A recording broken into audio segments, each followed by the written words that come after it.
how did the reconciliation process function, especially at the beginning? And what role did external factors have, especially, let's say, let's mention the European Union? Frankly, I believe I can speak about a part of a population, not only in Serbia but also in the region, which was always anti-war oriented, anti-nationalistic, and felt as a group of losers in times of the war. And therefore we were hopeful that the changes, first of all the peace, but also then the changes, political changes, will somehow pave the way towards bringing more of the truth into communication, proving that we were right and that the others were wrong. I'm not sure that this is what happened. Not at all.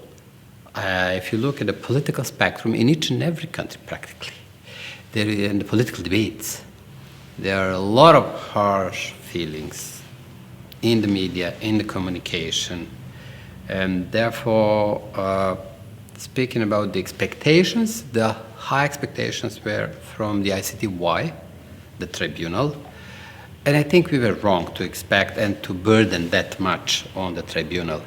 Tribunal was hugely important, and I think it played a positive role when it comes to bringing the perpetrators to justice. But that was a role. We thought it was more than that. We had more of an expectation that that would somehow open up a debate in the societies and that ICTY cooperation will serve the reconciliation. I think we had a wrong expectation because the role of the tribunal was actually limited to punish person A for what he or she did. That's it. And I would praise the work of Carla Del Ponte, with whom I cooperated as a foreign minister, because I think the fact that she was really insisting, working very hard, in a way it helped us to bring all of these people to the court. But it didn't change the perception in society. So if you ask me whether I believe that the public opinion in Serbia think I was right to preside the National Council for Cooperation with ICTY, as this is what I did as a foreign minister, and to really push the things towards full cooperation when it comes to the facts and when it comes to those who were indicted. No, I think that if I was voted today, I would have been losing for what I did. Do you understand what I'm telling you? So I left an office 15, 16 years back, and the whole generation of politicians is gone. And I think that not even today people believe we were right when we were cooperating. That is a reason why I said, when you asked me, was there a reconciliation? Frankly, no. So, and this is not only about Serbs, I want to be clear. You have the same stories and same people being voted again, in spite of the fact that they were indicted or even punished, sentenced. They are back in the public life with certain level of dignity in the eyes of many. They are MPs, they are politicians, they are back. Then this is really in each and every country. So what happened is, actually, there was a process completely different from what we're talking about, the reconciliation. There was a process of, in a way, publicly, politically supporting those our guys. And this was happening in Croatia, this was happening in Serbia, this is now happening in Kosovo, because our guys were right, whatever they did. As we have not discussed what they've done really technically, as we were not really publicizing a lot of details of the crime. Therefore, in results, they were only our guys and they remain our guys. That is what makes me being sad about the reconciliation process. That is why am I saying it didn't happen. And I do not have high expectation that this is going to change. We will simply have to overcome. And we are continuing to live make friends, travel, dine and gossip with the others. But we are leaving these difficult issues aside. We don't talk about these issues. As on these issues, we will rarely agree. And that's very sad.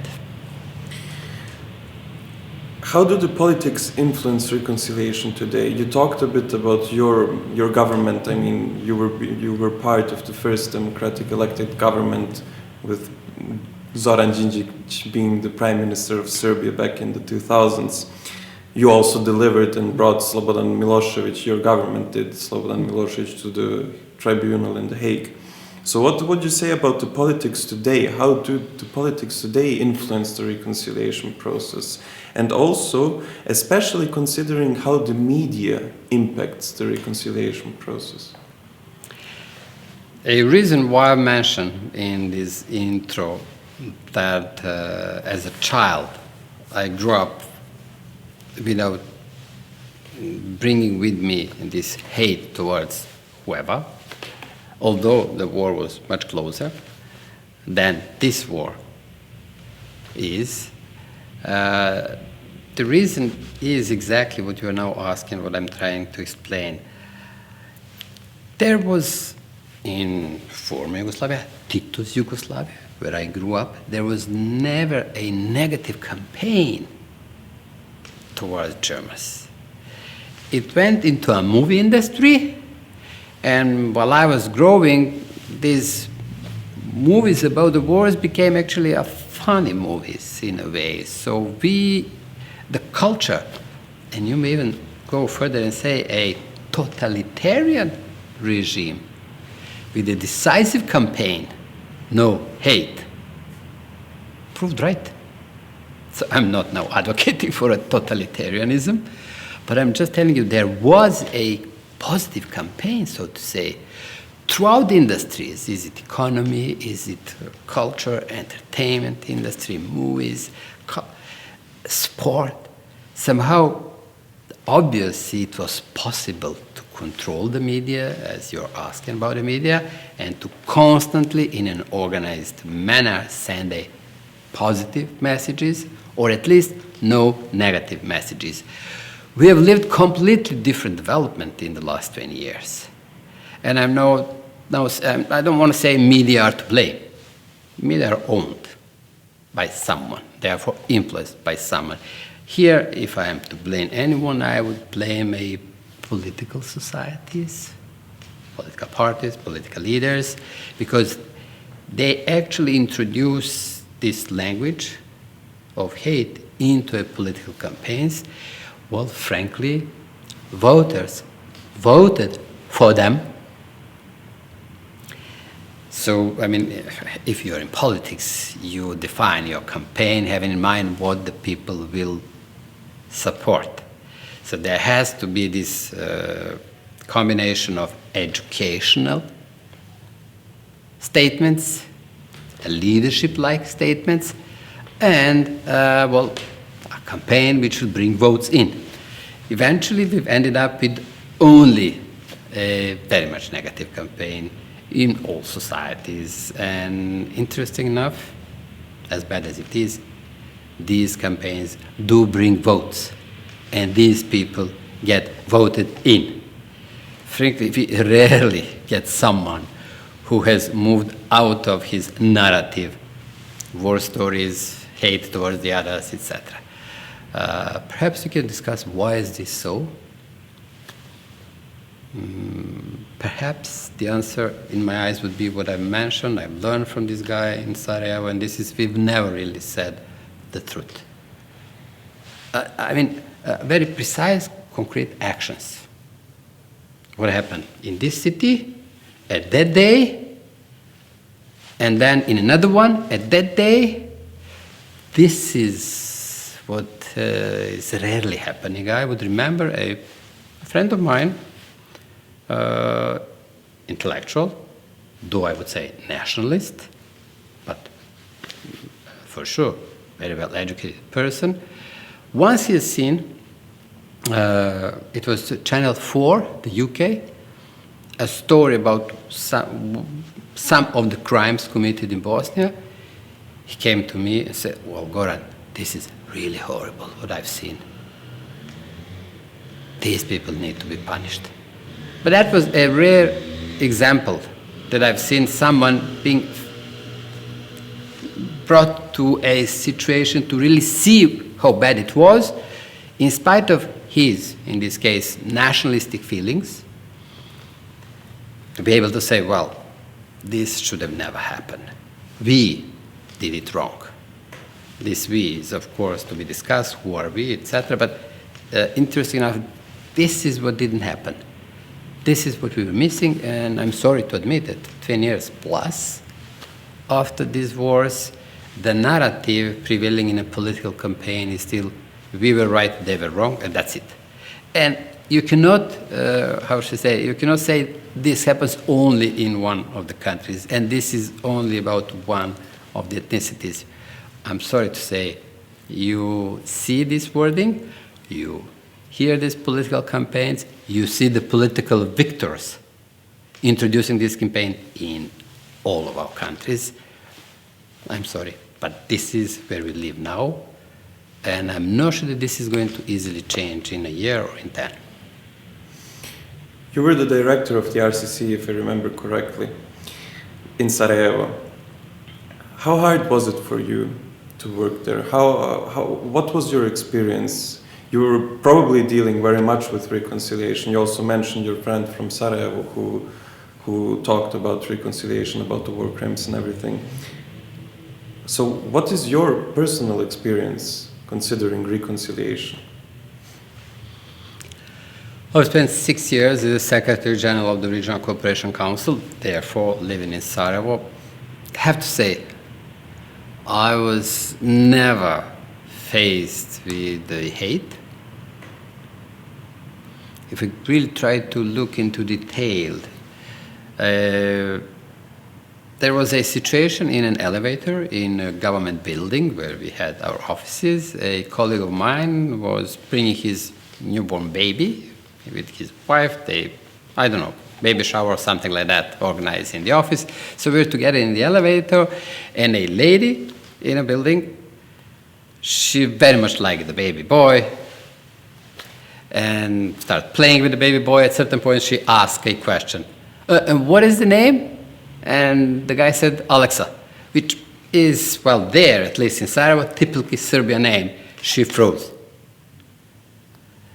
But I'm sorry, who knows what she's been through, what happened to her or her family. And that's the worst thing ever happening to me, so nothing. Frankly, during these 6 years, nothing, ever, no. Therefore, I really need to give a credit to the people, at least I was meeting in Sarajevo during these 6 years, that they were able somehow to rise above all of the feelings. Of course, as the Secretary General, I was visiting Srebrenica in a commemoration of the genocide enterprise each year, every year. And I've seen how important this is, this event, the day for them. Thousands were coming from all over Europe, not only from all over Bosnia, to be there. And the first time I've been there, I didn't know how to understand what was happening. And what I have understood is the following. It is important for them together to show that they've survived. So the message I've got is, we are alive. Therefore, they gather. We've survived. It was a strong message. No one has said the word, but the fact that I've seen the numbers gathering was sending a huge message. At least it left a strong impression at me. And I think then I've understood their feelings and why it is important for them. I was every year visiting, paying respect.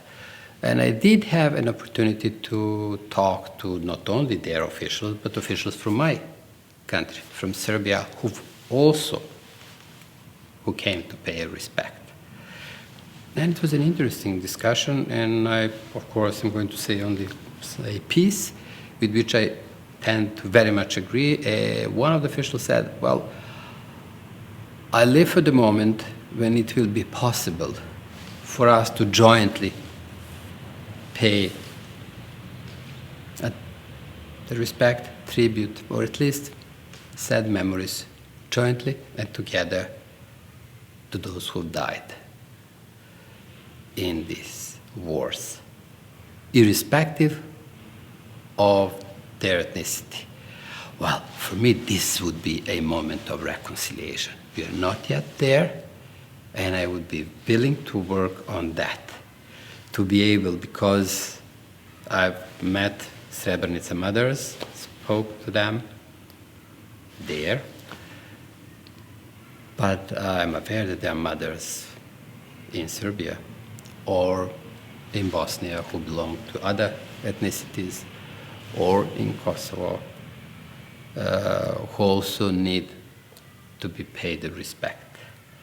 So getting to a moment in which at least the politicians would be able to pay respect to those who lost their lives believing that they were doing something good for their nations.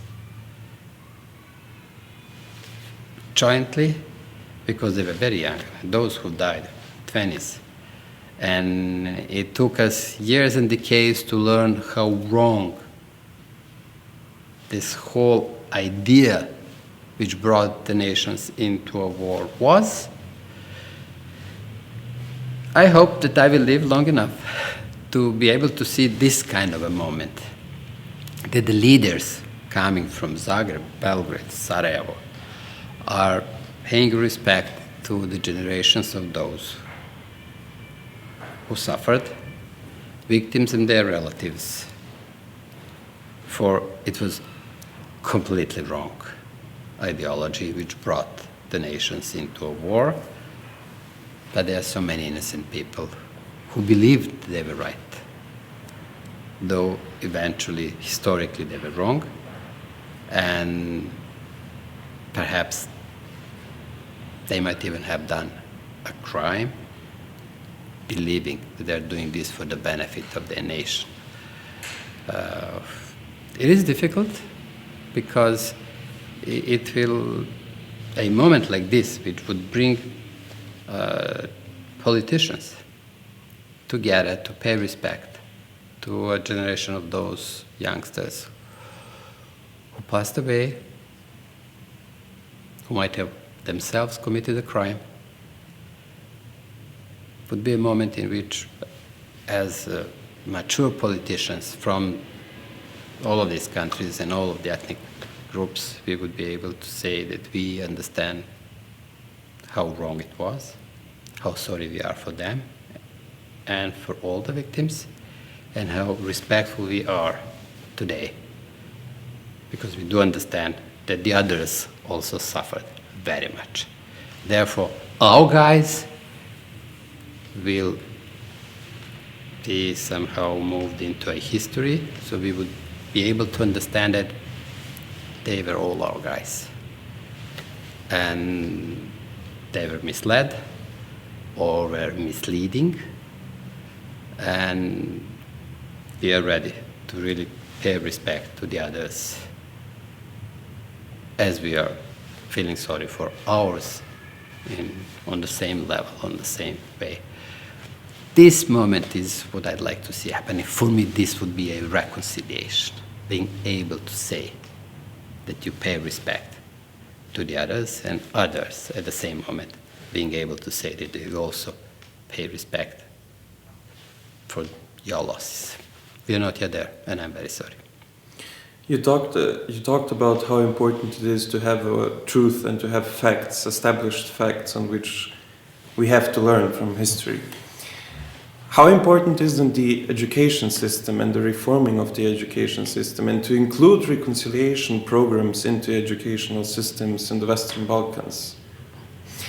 One can learn from the example of the German educational system and the teaching of their war crimes and their crimes committed against several people, ethnicities, Jews, and so on in the Second World War. the Germans do it in a quite good way. What can we learn from them, and how can we implement this into our educational system? And do we really have to wait for other countries in the Western Balkans to do it so that we do it? Well, by the way, there was a project which brought a lot of result, and this is called the History Books, sponsored by, I think, Erste Foundation and many others, including this country, Austria, but the others as well, the European Union as well. Through this project, a group of history professors gathered from the wider region, and this was an attempt to write a book, to bring knowledge, experience, emotions of others as well, and try to work it out, a joint history book. These books have been written. These books have been accepted as a additional curricula, but never became really a book you learn from. So you can have them, you can read them, but this is not what is official curricula. Pity, but this is reality. I think it is great that these books have been written and are accessible. So if you want to learn more, you will be able to. But education is still, part of the political processes. So as I've described political life and the attitude of the governments toward the crimes, education cannot move very much left and right. And then there is I think, a crucial difference between the experience you mentioned, German one, and the experience we are living in the region. There was a clear victory in this war. I'm speaking about Second World War. Therefore, somehow it ended up in black and white. I'm not saying it is absolute goal, but it ended up like that. This is not what happened in the former Yugoslavia. You do have victims, you do have crimes, but when it comes to responsibility, that is vague. This is why I was mentioning facts, because then it was spoiled by politics, different political narratives. So only victims are known. Sometimes perpetrators, but then there is always this narrative, oh, but you don't know what they did to us there and in this village there. So we were never able to concentrate on this crime here, who did it and why and what happened. Because there was always an excuse, well, look there, look at this village, look at it. And these were also crimes, of course. So this is what didn't happen in the process of splitting up of former Yugoslavia. Through wars, we have not ended up with winners and losers. We've ended up only with losers. People living in all of these countries, generation of youngsters and others dying, huge economical losses, but we've never ended up with this idea, they were wrong, we were right. Because that narrative was kept, we were always right. And this is what I was commenting. And if you just circulate around and talk, you will only hear, we were right, they were wrong. That's it. Therefore, my dream of paying respect and feeling sorry jointly for those who've been engaged and who might have been at the same time victims as perpetrators is moved somewhere further. Education is hugely important, but it is, some elements are there, joint history books are there, but not more than that. The political narrative didn't happen partially because we don't have a clear winners and losers in this war. We only have losers. We know names of some of the criminals. We don't even know names of all the victims, unfortunately. Not even that effort was at least until today successful fully. Therefore, I fully support the RECOM initiative, which brought together Sarajevo, Zagreb, and Belgrade, the NGOs who are pushing towards bringing all of the facts and presenting the facts and introducing these facts into the education system. Would be great if there is more of a support and if there is more of a system in educating youngsters, bringing them into the memorials, bringing to them as a part of the education more of the facts to understand how bad it was and what roles have been played by others as well as by theirs, relatives, parents, grandparents. Would be great if we reach that point, but we are not yet there. The European Union has financially supported a lot, not only the work of the tribunal, but also these projects like RECOM and the other projects like Joint History Books, and I'm grateful for this support because they've done a lot, but the rest needs to be done by the local politicians.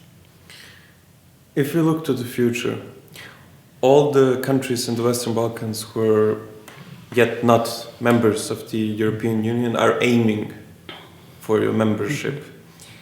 Would you consider this possible membership of Bosnia, Serbia, Northern Macedonia, Albania, Kosovo, and so on? Would you consider it as a possible, let's say, easier way to reach the reconciliation if we would be members of a supranational institution? Frankly, I'm not sure that there is a relation between the two.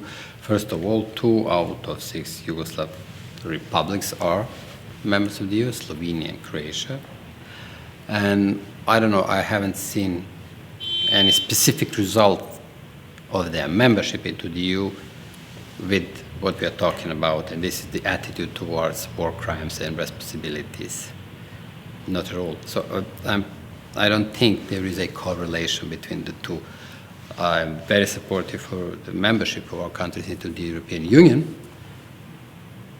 but I'm not sure that the mere fact that we are in or out will change this attitude. Not at all.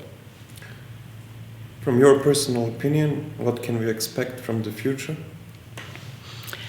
Well, on a bright side, what I've seen is plays from Croatia in Serbia and from Serbia into Slovenia and Croatia being cheered by the people, who were only judging the content, the quality, relevance.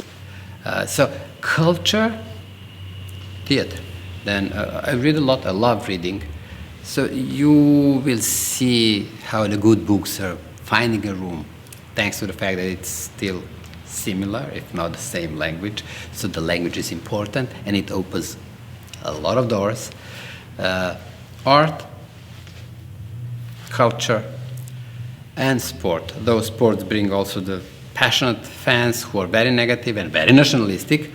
When you are big enough, as it happened in several occasions, like Djokovic is one example, perhaps there are more, when everyone says, well, this is a big victory for all of us who are from the language community or a region, etc. So there I see a window of opportunity. We need to support those who are able to speak up, to step up, and to bring others together. It is possible in economy as well, because there are many pieces of good news when it comes to economic exchange. So economy goes one line, culture, sports going the same positive line. Interesting enough, the narrative in politics remain negative, and therefore we need to somehow at least continue supporting those who are bringing pieces of good news and information, and who are actually, with their lives, with their arts, adding towards reconciliation as much as they can. Thank you very much for this interview. Thank you. Welcome.